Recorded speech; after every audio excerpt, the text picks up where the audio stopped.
Lalu apa kalimat tauhid itu? Simbolnya adalah, logonya itu la ilaha illallah. La ilaha illallah itu bukan meniadakan Tuhan, bukan.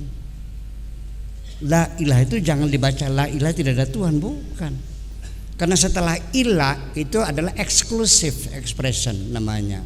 Namanya al-qasr atau ikhtisas, ya. Pak Profesor Subriyadi namanya ikhtisas. Jadi la ahada fid dari illa Zaidun. Itu bukan berarti bukan meniadakan orang. Di rumah saya hanya Zaid saja. Jadi la ilaha illallah itu artinya Tuhan itu hanya Allah saja, bukan tidak ada Tuhan. Ini adalah struktur bahasa Arab seperti itu. La aqulul yauma illa ruzan. Hari ini saya tidak makan apa-apa kecuali nasi. Itu struktur bahasa Arab. Bahasa Indonesianya, hari ini saya makan nasi doang. Iya kan? Jadi la ilaha illallah itu bukan tidak ada Tuhan. Tuhan itu hanya Allah saja. Ya. Asyhadu an la ilaha illallah. Azan dah. Ini katanya tadi jam 4 ya. Nah, kita praktekkan dari akhir sholatnya.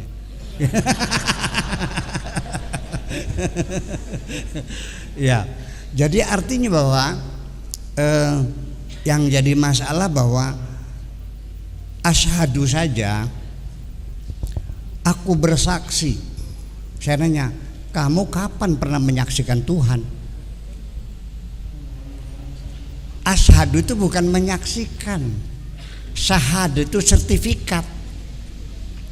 Syahid itu pahlawan. Syawahid itu adalah dalil-dalil.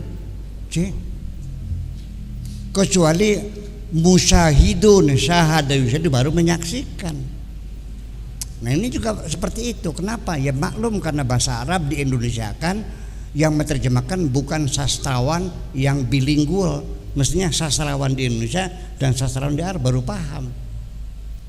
Itu sastrawan di Indonesia, di Arabnya sedikit pahamnya. Jadi seperti ini.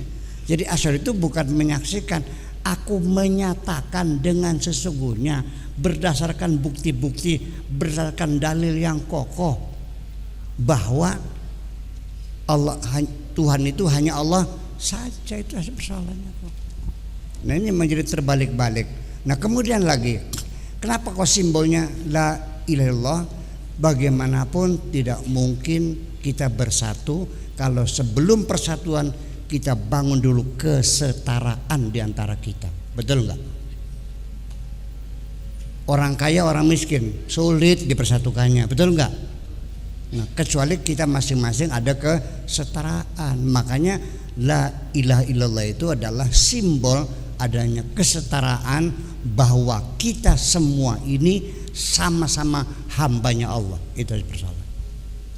Makanya la ilaha al-ma'budu bil haqqi mananya. Tidak ada Tuhan yang berhak untuk disembah kecuali Allah. Nah kalau kita sama-sama sama Allah, nah situlah mudah kita bersatu. Tetapi juga saya nggak tahu kenapa kok la ilaha illallah menjadi makna yang tersendiri sampai banyak orang berdoa kalau habis tahlil itu Allahumma ja'al akhiru kalamina la ilaha illallah. Jadikanlah ucapanku terakhir la ilaha illallah, karena ada hadis maka akhiru kalamihi la ilaha illallah dakhalal jannah. Enak banget. Masa masuk surga dengan ucapan? Apa maksud dengan ucapan gitu? Iya masih gak film Barbie, kayak film Aladin, kata-kata jreng gitu, bim salah bim. Masa masuk surga dengan ucapan? Pakai logika sedikit. Mana mungkin surga dengan ucapan? Adapun Kanjeng Nabi menjamin barang siapa menerima la ilaha illallah dijamin masuk surga. Artinya menerima itu bukan mengucapkan, bergabung, membela, mendukung, begitu. Betul enggak? Ada pencalonan gubernur, kita Pak baliho saya bayar semuanya, pasang sepanjang jalan saya yang bayar, mobilnya saya yang kasih, ini 100 mobil. Nah setelah jadi gubernur dikasih proyek enggak? Mendukung orang jadi gubernur itu bukan menyanyikan, menyebut-nyebut namanya Ridwan Kamil, Ridwan Kamil. Ngapain begitu? Duitnya mana? Iya kan? Makanya ketika Nabi mengatakan siapa yang membantu kami, ini perang gak habis-habis nih, gimana dana udah habis. Hei Abu Bakar, kamu berapa nyumbang? Seperempatnya silahkan. Umar berapa? Separuhnya Rasulullah. Silahkan dibagi dua. Utsman berapa kamu? Sok dihitung. Perlu kuda berapa, onta berapa, panah berapa, tak bayarin semuanya. Itu yang masuk surga. Gimana lagi? Nah itu kan menjadi direndahkan, menjadi kita tidak paham semacam ini. Nah makanya kita kembali bahwa di penghujungnya bahwa sholat adalah sebagai mi'raj itu sendiri. Ada satu kode-kode yang ingin saya sampaikan di sini. Pertama, kenapa kata as-sholat itu dalam Al-Quran ditulisnya pakai wawu? Yuqimuna sholata pakai alif atau pakai wawu? Kenapa nggak pakai alif? Boleh nggak dirubah? Nggak boleh. Dan kenapa yuqimuna sholat bukan yusalluna? Ini juga ada satu kesalahpahaman. Shalla yusalli masdarnya tasliyah bukan sholat.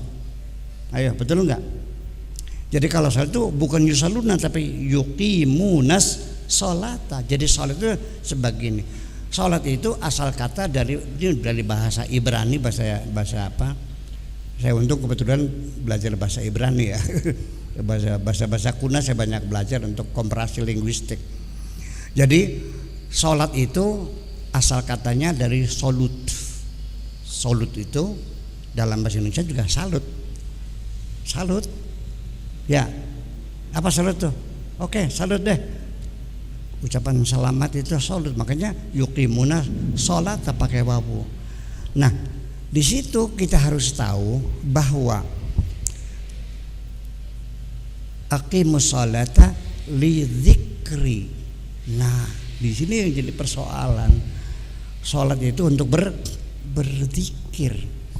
Jadi artinya sebetulnya mah yang namanya sholat tuh apa saja ketika kita berdialog dengan Tuhan berarti kita sedang sholat. Ya, karena sholat sendiri awas bisa berasal sholawa, bisa sholaya. Kalau sholawa berdoa, kalau sholaya dipanggang. Yaslan narol kubro, dipanggang di api. Yasla tulisannya sama, kalau yasla dipanggang, kalau yusolli sholat. Nah itu bedanya. Jadi artinya bahwa pada akhirnya bahwa sholat ini adalah satu komunikasi kita dengan Tuhan. Tetapi saya sangat sayang sekali bahwa dari awalnya kita sudah ribut pertengkar dari masalah wudu, masalah kunut, masalah tahiyat, sampai akhirnya kita terlupakan tujuan pokoknya sholat tiap hari, tapi kita tidak pernah mi'raj sekalipun. Malah justru ibu-ibu khususnya pengen menyingkat waktu, pengen godok air dan pengen sholat, nyalain kompor, pasang teko di atas kompor, pergi sholat, kira-kira selesai sholat airnya sudah matang. Ternyata dalam sholatnya yang dipikirin seperti itu. Sholat dibuat main-main seperti itu. Makanya kembali lagi bahwa sebetulnya dalam sholat sendiri itu kenapa kita katakan mi'raj. Ketika membaca surat Al-Fatihah itu ada makna relaksasi tubuh dan pikiran melalui pengaturan nafas kita. Tetapi itu hilang karena baca Fatihahnya dipotong-potong sakarpe dewek. Alhamdulillahirabbil alamin. Ar-Rahmanir Rahim. Maliki yaumiddin. Begitu ya? Silakan dibuka Al-Qur'annya. Alhamdulillahirabbil alamin. Ada ayat kan? Ada tulisan alif lam enggak?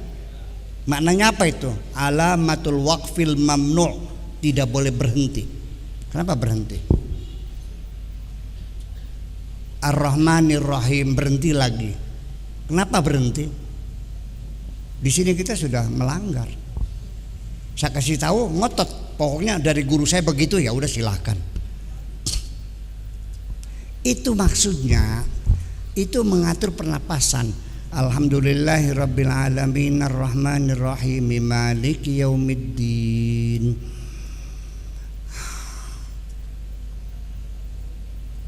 Iyyaka na'budu wa iyyaka nasta'in.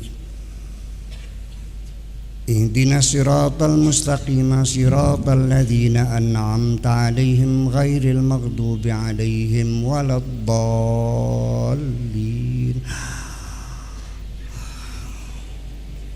Relaksasi tubuh dan pikirnya lewat.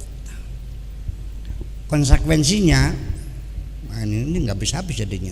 Nanti kita dialog aja ya. Konsekuensinya, kalau alhamdulillahirabbil alamin berhenti tidak boleh, karena itu memotong sifat dan mausuf. Ar-Rahmani itu sifat, mausufnya lafdzul jalalah. Sifat dan mausuf tidak boleh dipotong. Kalau dipotong berhenti boleh, silakan. Tetapi jangan Ar-Rahmani, nantinya mesti tetap sebagai sifat. Jadi istinaf bacanya Ar-Rahmanu. I'rabnya sebagai apa? Sebagai khabar li mubtada'in mahdzufin. Huwa Ar-Rahmanu. Wal jumlatu minal mubtada wal khabar fi mahalli jarrin sifatul lafdzil jalalah. Begitu cerdiknya begitu. Atau paling tidak dinasab Ar-Rahman Ar-Rahim bisa. Sebagai apa? Sebagai maf'ulun bihi li fi'lin mahdhuf. Wal jumlatu minal fi'li wal fa'il wal fa'il fi mahalli jarrin, tetap sifatul lafzul jalalah, kan begitu.